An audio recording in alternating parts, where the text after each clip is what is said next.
افسار صاحب میں آپ کے پاس آؤں. یہ کہا جائے کہ جس معاملے کے اوپر بہت بات ہوتی رہی, میڈیا میں ہوتی رہی, ڈرائنگ رومز میں ہوتی رہی, ہر جگہ بہت گفتگو ہوئی, اور ٹاپ سٹی کا معاملہ تو بڑے عرصے سے تقریباً سب کے سامنے دکھائی دے رہا تھا, نظر آ رہا تھا, اس پر بہت کچھ لکھا بھی گیا. کہا جائے کہ یہ بھرپور صفائی کا آغاز ہے یا صرف اسی ایک معاملے کو کنکلوڈ کر دیا جائے گا؟ میری امید ہے اور دعا ہے کہ اس یوم آزادی پر شاید ہم پاکستانی بھی حقیقی آزادی کا مزہ لینا شروع کر دیں, اور یہ ایک مستقل عمل ہوگا جو جاری رہے گا, نہ کہ صرف ون آف. کیونکہ اگر صرف جنرل فیض کے خلاف کارروائی ہوتی ہے اور دوسرے جو ذمہ دار ہیں ان کے ساتھ ان کو چھوڑ دیا جاتا ہے, تو میرا نہیں خیال کہ یہ عمل جو ہے اس کا اثر بہت دیر تک رہ پائے گا. اس بات پر بہرحال میں یہ بات ایک کہنا چاہوں گا کہ بہت فوج نے جرأت کا مظاہرہ کیا ہے. ہم مسلسل کہتے رہے, اس پروگرام میں بھی ہم تانے دیتے رہے ہیں کہ اپنی منجی کے نیچے جب تک ڈانگ نہیں پھیریں گے اس ملک میں عدم استحکام ختم نہیں ہوگا. اور آپ دیکھیں گے کہ کل سٹاک مارکیٹ میں اس کا کوئی بہتر نتیجہ بھی ہمیں شاید نظر آ جائے, اور اس کی وجہ یہ ہے کہ آپ نے یہ پریس ریلیز پڑھی ہے. پریس ریلیز کے جو آخر میں جو لکھا ہوا ہے نا کہ ریٹائرمنٹ کے بعد بھی جنرل فیض اپنے لالچ اور سازش سے باز نہیں آئے. اور وہ کیا ہے سازشیں, کیا انہوں نے ایسے کام کیے ہیں جو آرمی ایکٹ کی خلاف ورزی تھی, اس کی تفصیلات بھی قوم کو معلوم ہونی چاہیے. کیونکہ جو 9 مئی کا واقعہ ہے اور اس پہ جو کچھ ہوا ہے ابھی تک کسی کو سزا نہیں مل سکی, اس کی سب سے بڑی وجہ یہ ہے کہ لیک آف ٹرانسپیرنسی ہے تمام عمل میں. ابھی جو کچھ جنرل فیض کے بارے میں جو بھی ثبوت ملے ہیں اور جس کی بنیاد پر اس کو گرفتار کیا گیا ہے, یہ عبرت کی مثال تو ہے, لیکن اس پہ میرا نہیں خیال ہمیں کوئی خوش ہونا چاہیے.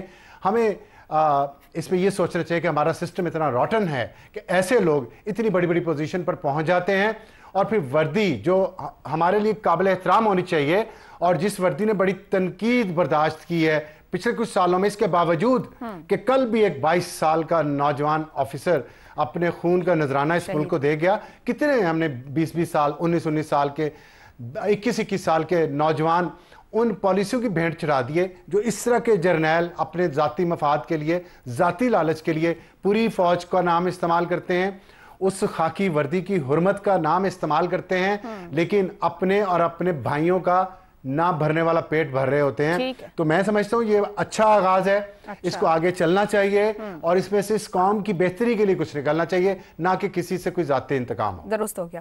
حسن نثار صاحب, یہ جو کارروائی کا آغاز کیا گیا ہے, ہماری تاریخ میں انٹیلیجنس کی مداخلت ہے, یہ ہمیشہ رہا, لیکن کیا جہاں سے آگے بڑھنے کا ابھی اس وقت بات کی جا رہی ہے کہ اچھی نظیر ہے, اچھی بات ہے, مگر ٹرانسپیرنسی ہونی چاہیے؟ دیکھیں, اچھی بری بات تو کنٹینیوٹی پہ ڈیپینڈ کرتا ہے. درست. سنگل سٹروک کوئی چیز نہیں ہوتی دنیا میں, کسی بھی میدان میں ایک پورا پروسیس ہوتا ہے ایک فصل اگانے کے لیے. یہ اگر اس کو پکڑ کے جفا مار کے, جیسے وہ لڑکا پتہ نہیں وہ جو بھی لے کے آیا اب اپنا, اس پہ پوری قوم خودکتی پھر رہی ہے, اس طرح نہیں ہوتا. ہاں دیکھو, یہ ایک مسلسل پروسیس کا نتیجہ ہوتا ہے. صورتحال انتہائی کثیر الجہت ہے, ملٹی ڈائمینشنل. میں اس کی طرف صرف 4-5 لائنوں میں, پہلا انا للہ و انا الیہ راجعون, دوسرا وتعز من تشاء وتذل من تشاء, تیسرا جسے طیش میں خوف خدا نہ رہے, جسے عیش میں یاد خدا نہ رہے, اور آخری بات یہی ایک کسر رہ گئی تھی, باقی آپ انتظار کریں. باقی بھی انتظار کریں ہی کہہ رہے ہیں. ٹھیک ہے جی. حسن نثار صاحب نے تو مختصراً اپنی گفتگو رکھ دی ہے جملوں کے اندر ہی. شہزاد صاحب, فیض حمید پر سیاسی مداخلت, صحافیوں کو قتل کرنے کی دھمکیاں, کرپشن, ججوں کو بلیک میل, سیاستدانوں کو بلیک میل, آئینی اداروں کو اگر مجموعی طور پر دیکھا جائے تو یہ ساری گفتگو ان کے ارد گرد گونجتی رہی ہے. ایسے ریٹائرڈ جنرل کے خلاف کیا بڑی سخت کارروائی ہو سکتی ہے؟ دیکھیے, کارروائی کا تو جنرل صاحب نے آپ کو بڑا کلیئرلی بتا دیا. ظاہر ہے کہ جب اس لیول کا, اس نوعیت کا کوئی افسر, چاہے وہ ریٹائرڈ ہی کیوں نہ ہو, اس کو جب گرفتار کیا جاتا ہے اور آرمی کی طرف سے گرفتار کیا جاتا ہے, تو اس کا مطلب ہے کہ کوئی اتنا بڑا واقعہ, اتنا بڑا وقوع ہے جس کی وجہ سے یہ کیا جا رہا ہے. یہ پاکستان کی تاریخ میں شاید پہلا DGI ہوگا جس کو کہ گرفتار کیا گیا. اس سے بہت ساری چیزیں جنم لیں گی, اس سے بہت ساری چیزیں چھڑ سکتی ہیں. پاکستان کی تاریخ میں کون سا DGISI ہے، میں اپنے دماغ میں سوچ رہا تھا کیونکہ اتنی تازہ خبر ہے کہ اس کے اوپر اس گہرائی کے ساتھ سوچنے کے لیے بھی وقت چاہیے، لیکن کون سا ایسا DGISI ہے جس کو گرفتار نہ کیا جا سکتا ہو؟ یعنی یہ بھی ایک سوال پیدا ہو. اس کی وجوہات بڑی واضح ہیں. جنرل اسد درانی کا تو ہمیں پتہ ہے، وہ تو چلے گئے عدالت میں جا کے انہوں نے اپنے جو کیا انہوں نے IGI کے سلسلے میں اس کا اظہار کیا، اور جنرل اسلم بیگ کو بھی، پھر اسلم بیگ صاحب کو شاید عدالت بلا نہ پائی، لیکن اسد درانی جا کے بارہا وہاں جاتے رہے سپریم کورٹ کے اندر. تو یہ تاریخ موجود ہے. اس تاریخ کے بعد ہم نے بحیثیت قوم کیا سیکھا تھا یا نہیں سیکھا تھا، یہ آج اس کا آپ کو انجام نظر آتا ہے. جو نہیں سیکھا اس کا بھی انجام نظر آتا ہے.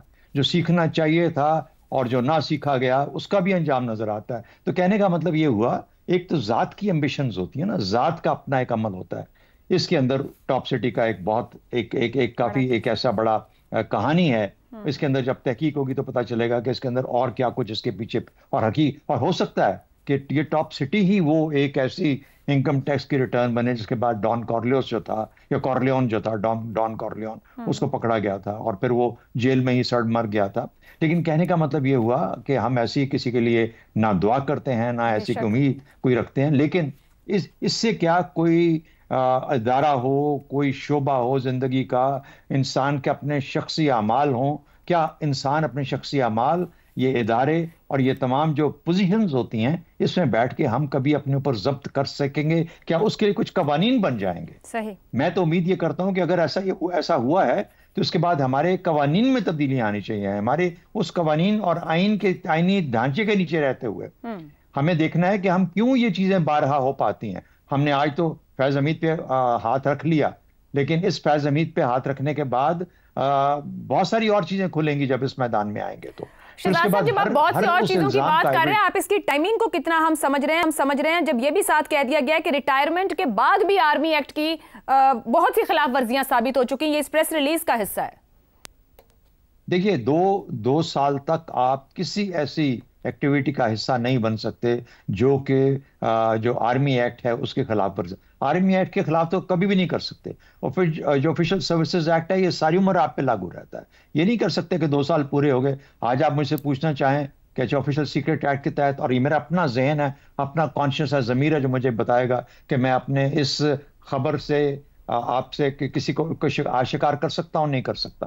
یہ وہ چیزیں ہیں جو ساری عمر آپ کے ساتھ رہتی ہیں. بہت ساری ایسی چیزیں ہوتی ہیں آپ کے ساتھ قبر میں جاتی ہیں، لیکن آپ اگر اس کے باوجود، ان چیزوں کے ہونے کے باوجود یہ اس طرح کی کسی ایسی ایکٹیویٹی میں شامل رہے ہو جائیں، بے شک پچھلی تاریخ میں جیسے کہتے ہیں ماضی قریب میں بہت سارے ایسے معاملات ہیں.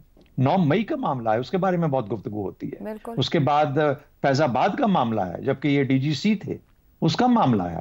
تو اس لیے یہ تمام چیزیں جب اکٹھی کی جاتی ہیں تو ٹھیک ہے، آ گئی بات، اب عدالت میں آئے گی، عدالت میں چلے گی آگے تو پتہ چلے گا کہ کیا معاملات ہوئے. اور شاید اسی کے اندر ہی پاکستان اور پاکستان جیسے ملک کے لیے کوئی یہ بہتری ہو کہ آئندہ کوئی بھی DGISI آج کا، آئندہ کا، پھر سے کوئی جو بعد میں آنے والے ہیں، وہ تھوڑے سے اپنے عمل کے اوپر خیال کریں اور یہ دیکھیں کہ ان کا کوئی عمل ان کے دائرہ کار سے باہر نہیں جا رہا، اور جو آپ کو قانونی اختیارات ہیں آپ اس کے اندر رہتے ہوئے کام کر رہے ہیں. اور خاص طور پر جب بھی آپ اپنا جو آفس ہے اس کو استعمال کرتے ہیں اپنے پرسنل فائدے کے لیے، اور پرسنل فائدہ اس سے بڑی، جسے کہتے ہیں نا کہ مورل ٹرپیچیوڈ نہیں ہوتا. اور مورل ٹرپیچیوڈ ایسی چیز ہے جو کہ کسی بھی ہماری ملٹری سروس میں کسی لیول آف گورنمنٹ کے اندر ایکسیپٹ نہیں کیا جا سکتا. تو یہاں پہ مورل ٹرپیچیوڈ کی کہانیاں بھری ہوئی ہیں.